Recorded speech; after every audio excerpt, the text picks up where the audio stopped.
Our diagnosis is different, that for too long, the country and the economy has worked in the interests of the few, not the many. That trickle-down economics hasn't worked. Life has just got harder and harder, less and less secure, in work, in housing, in making ends meet. We say that the deep-seated inequalities that have widened in wealth, in regions, in class, in health, need fundamentally redressing. And that's what we're about, and that's what we're trying to fix. That's how we'll reunite our voter coalition and reunite the country. I'm here to help make that the story of this Labour government, because that's what Labour governments do and have always done. Our story began in my home city of Manchester. Workers joined together to demand better pay and conditions, to have a say in how the country was run. Solidarity, building a lasting movement. My politics have always been shaped by being a proud Mancunian and being Labour through and through. I stand here now as a deputy leader steeped in those traditions, proud of all those things that Labour governments have achieved: the NHS, the national minimum wage, council housing, the Equal Pay Act, devolution to Scotland and Wales, civil partnerships, the Climate Change Act, Sure Start, and much more. Our movement has always been our strength. Through our members and affiliates, we're connected to our communities, to our workplaces. We're part of the national conversation. I've met so many fantastic people in this campaign, decent, moderate Labour people. We're joined together by our values and our experiences. All want us to succeed, but we need to step up. They want to see our values in what we're doing. They don't feel part of the conversation or part of the movement right now, and we have to change that.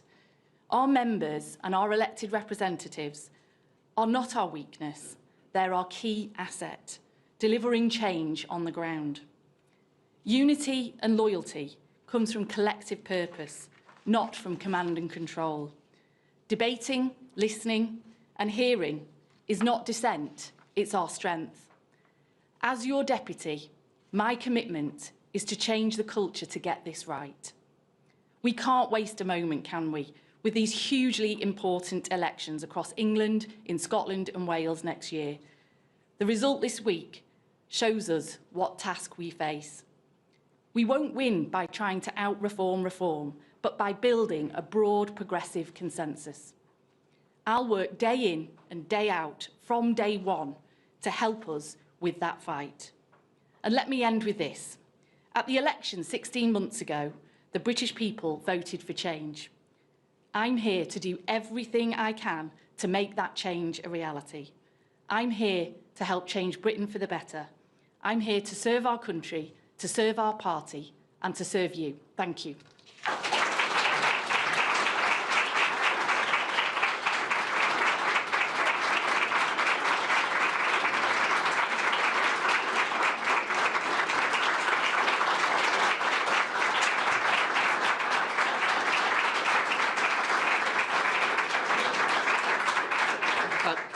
Thank you, Lucy.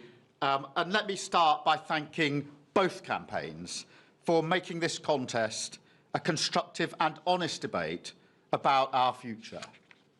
The Labour Party, in my view, is extremely lucky to have been offered a choice between two women, both of whom are strong, principled, courageous campaigners.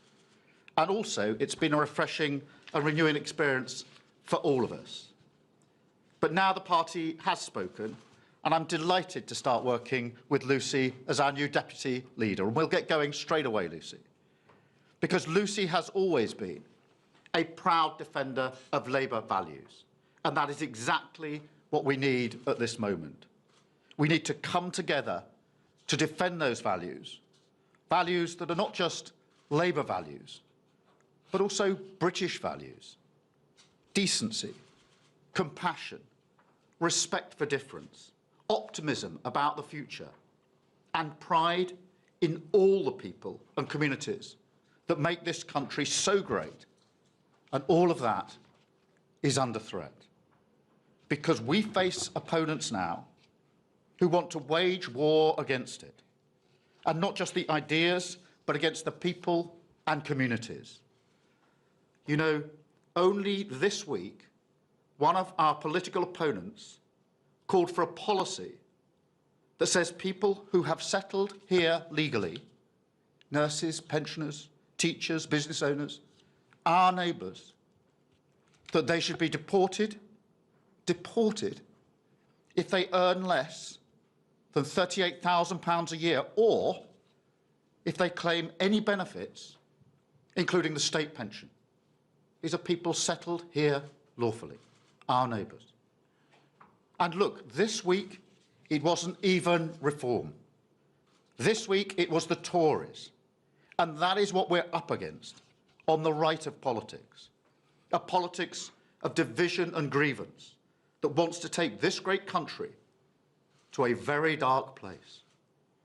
Our job, whoever we are in this party, is to unite every single person in this country who is opposed to that politics and defeat it once and for all.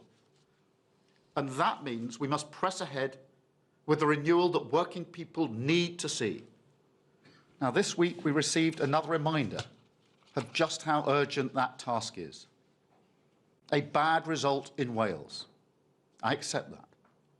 But a reminder that people need to look out their window and see change and renewal in their community, opportunities for their children, public services rebuilt, the cost of living crisis tackled.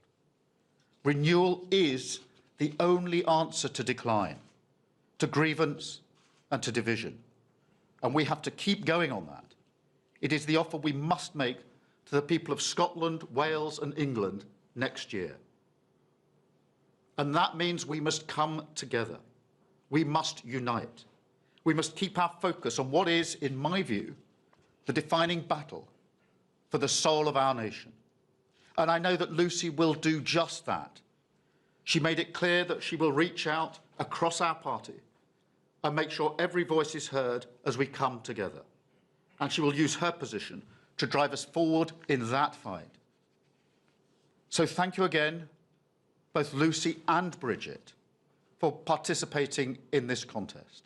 It has been a great campaign, a great victory for Lucy.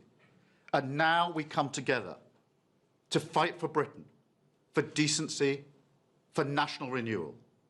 Let's renew Britain together. Thank you very much.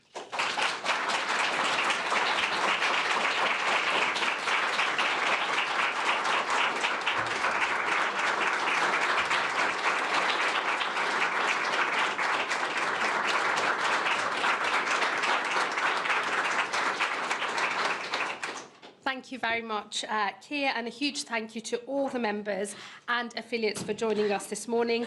Our focus is now on the elections in May, and the new Deputy Leader will be heading off straight away to start knocking on doors, and I hope as many of you as can join in will do so. Thank you all very much. Thanks.